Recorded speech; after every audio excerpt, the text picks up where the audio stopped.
Hello বন্ধুরা, আবার আমি এসেছি পুনরায় বিচিত্র চিহ্ন গল্পটার শেষ শব্দটা বলতে। তাহলে তোমরা কি বুঝতে পারছো কে খুনি? তাহলে আমি গল্পটা তোমাদের শেষটুকু বলে দিই। তাহলে শুরু করি। সবাই ডাকবাটরা পল্লী ভবনে পৌঁছে গেছিলেন। সদস্যরা সঙ্গে সঙ্গে প্রতিবেদন তৈরির কাজে বসে গেলেন। তাদের কাজে ব্যাঘাত ঘটাতে চাইলেন না বলে ডাকবার সেখান থেকে সরে গেলেন। যাবার সময় বলে গেলেন তাদের কাজ শেষ না হওয়া পর্যন্ত তিনি একটু হাঁটাহাঁটি করবেন এবং চারিদিকের প্রাকৃতিক দৃশ্যাবলী দেখবেন। জেলা জজ সব কার্যবিবরণী মুখে বলে গেলেন। তার ভিত্তিতে একটি প্রতিবেদন প্রস্তুত করতে সচিবের 1 ঘন্টার বেশি সময় লাগলো। উপস্থিত সদস্যবৃন্দের দ্বারা স্বাক্ষরিত হবার আগে সদ্য সমাপ্ত প্রতিবেদনটি সকলকে পড়ে শোনানো শুরু হবে। এমন সময় ডাকবাট এসে হাজির হলেন। তিনি ফিরে আসায় খুব খুশি হয়ে গ্রামবাগ তাকে বিবরণীটি শুনতে বললেন, যাতে সে সম্পর্কে সকলে একমত হলে তিনিও তাতে স্বাক্ষর করতে পারেন। আসনে বসতে বসতে ডাকবাট বললেন, তার কোনো দরকার আছে বলে আমি মনে করি না। আমি বরং ভাবছি আমাদের আরেকটা নতুন প্রতিবেদন তৈরি করতে হবে। এই সেই চুরির টাকাটা। এগিয়ে এসে তিনি টেবিলের ওপর একটা ছোট কাপড়ের থলি রাখলেন।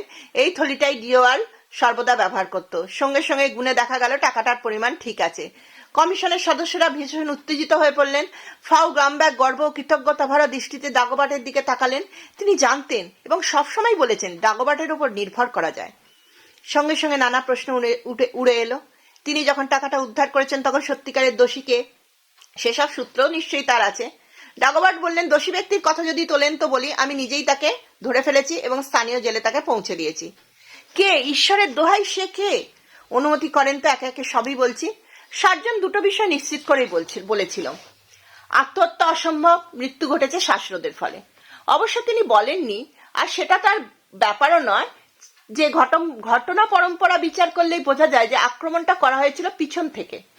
এটা প্রমাণিত হয়েছে গলার আঙুলের স্পষ্ট ছাপ দেখে এবং মৃতদেহের অবস্থান দেখে। তার মুখটা ছিল নিচের দিকে। কোনো সংঘর্ষ বা ধস্তাধস্তির চিহ্নই পাওয়া যায়নি। আর তার থেকেই দেখা দিল পরিস্থিতি বিশ্লেষণের পথে প্রথম অসুবিধা। আক্রমণটা এত দ্রুত ও আকস্মিকভাবে করা হয়েছিল যাতে আক্রান্ত লোকটি ঘুরে দাঁড়াবার সময়টুকু পায়নি, সেটা ধারণা করাই কঠিন। দ্বিতীয় অসুবিধাটা আরো বেশি বিভ্রান্তিকর। বস্তুত আমাকে যেন একটা সম্পূর্ণ নতুন কিছুর মুখোমুখি দাঁড়াতে হয়েছিল, এমন একটা কিছু যা হয়তো আগে কখনো ঘটেনি। আপনারা মনে করে দেখুন, সশস্ত্র বাহিনীর প্রধান অত্যন্ত যত্ন সহকারে পায়ের ছাপ খুঁজেছেন। এরকম অনুসন্ধানের পক্ষে পারস্পরিক অবস্থা ছিল কিছুটা সুবিধাজনক, কিছুটা অসুবিধাজনক। কারণ ঝড়ের আগেকার পায়ের চিহ্ন বৃষ্টিতে মুছে যাবারই কথা। সুবিধাজনক কারণ বৃষ্টির পরে কোনো পায়ের ছাপ পড়ে থাকলে শুকিয়ে যাওয়ার পরে সেগুলো আরো স্পষ্ট হয়ে ওঠার কথা, যেহেতু খুনের জায়গায় মাটিতে চুনের ভাগ ছিল। এখন ডিওয়ার্ল্ডের পায়ের ছাপ ছাড়া আর কোনো পায়ের ছাপই চোখে পড়েনি। কিন্তু এমন একটা কিছু সেখানে ছিল যা প্রথমে নজরে পড়েনি। এমন কিছু যা একটা অসাধারণ ধাঁধা সৃষ্টি করলো। হাতের ছাপ।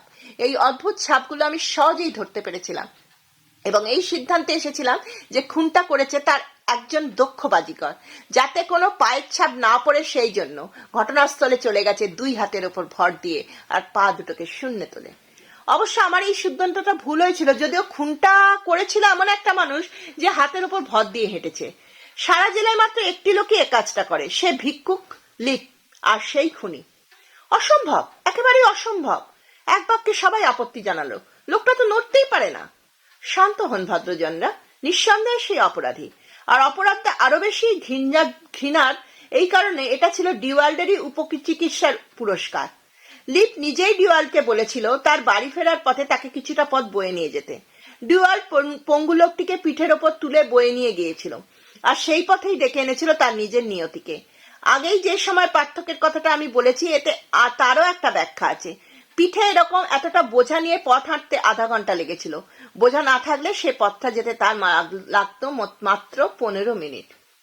আমার তদন্ত কার্য এখানেই শেষ। তাছাড়া লিপের এই স্বীকারোক্তিও আমার কাছে আছে। আমার সামনে এবং সোফার মারিয়াসকে সাক্ষী রেখে সে এটাতে সই করেছে। আপনাদের এখানে রেখে বাইরে যাবার সময় মারিয়াসকেও সঙ্গে নিয়ে গেছিলাম, আর তাকে বলেছিলাম এমন একটা শক্ত দড়ি পকেটে ভরে নিতে। জনৈক সশস্ত্র সৈনিকের কাছ থেকে একজোড়া হাত করাও ধার করে সঙ্গে নিয়ে গেছিলাম। আমরা লিপের বাড়িতে গেলাম, সেখানে তার বউকে পেলাম। সে তখন রাগে একেবারে অগ্নিমূর্তি। সে নালিশ করলো গত রাতেও লিপ অনেক দেরি করে বাড়ি এসেছিল, 10টা পর্যন্ত ছুরিখানাতেই ছিল। আমি তো সোজাসুজি বুঝে ফেললাম যে সে শুরিখানার মোটেও ছিল যায়নি, আমি আরো বুঝলাম তার মতো একটা ধীরগতি মানুষের পক্ষে অকুস্থল থেকে বাড়িতে পৌঁছতে অন্তত 2 ঘন্টার সময় তো লাগবারই কথা। বাকিটা তো স্পষ্ট। তার ঘরে তল্লাশি চালিয়ে মেঝের একটা আলগা কাঠের নিচে টাকাটা পেলাম। তারপরে গেলাম সেই রাস্তার ধারে যেখানে লিপ বসে থাকে, আর সরাসরি তাকে ডিওয়ারকে খুনের অপরাধে অভিযুক্ত করলাম। প্রথমে সে অভিযোগ অস্বীকার করতে চেষ্টা করেছিল, কিন্তু তাকে টাকাটা দেখাতেই সে ভেঙে পড়ল এবং কাঁপতে কাঁপতে স্বীকার করলো খুনটা সেই করেছে। আমার ইঙ্গিত পাওয়া মাত্রই মারিয়াস পিছন থেকে দড়িটাকে তার কাঁধের ওপর দিয়ে ফেলে হাত দুটোকে শরীরের সঙ্গে এঁটে বেঁধে ফেললো। আত্মরক্ষার স্বাভাবিক তাগিদেই লিপ হাত দুটোকে ওপরের দিকে তুলে ধরলো আর তার হাতে হাত করাটা পরিয়ে দেওয়ার সুযোগটা আমাকে করে দিল। তখন মারিয়াস ও আমি তাকে তুলে নিয়ে গাড়িতে বসিয়ে সোজা চলে গেলাম জেলখানায়। আমার দিকে এ মামলাটা এখানেই সমাপ্ত হলো। শেষ কথাটি বলবেন বিচারকরা, তারাই স্থির করবেন এই কাজটির জন্য সে একাই দায়ী কিনা। এবার আমাকে এখান থেকে চলে যাবার অনুমতি দিন, কারণ আর একটা অস্বাভাবিক রকমের শক্ত মামলা নিয়ে আমি খুবই ব্যস্ত আছি। ডাগোবার্ট কমিশনকে অভিবাদন করলেন, স্বাভাবিক সৌজন্যের সঙ্গে ফ্রাউ গ্রামব্যাকের হাতে চুমু খেলেন এবং 2 মিনিট পরেই গাড়িতে চেপে ফিরে গেলেন। চালকের আসনে বসল মারিয়াস। তাহলে তোমরা জানতে পারলে সেই পঙ্গু ভিক্ষুকটি হচ্ছে খুনি। তাহলে আমি আজকে তোমাদের গল্পটা শোনালাম। কেমন লাগলো তোমরা লাইক কমেন্ট শেয়ার করে আমাকে জানিও, আর নতুন যারা দেখছো সাবস্ক্রাইব করো। তাহলে আজকে আমি এখন আসি, তাহলে বিদায় দাও আমায়। টাটা।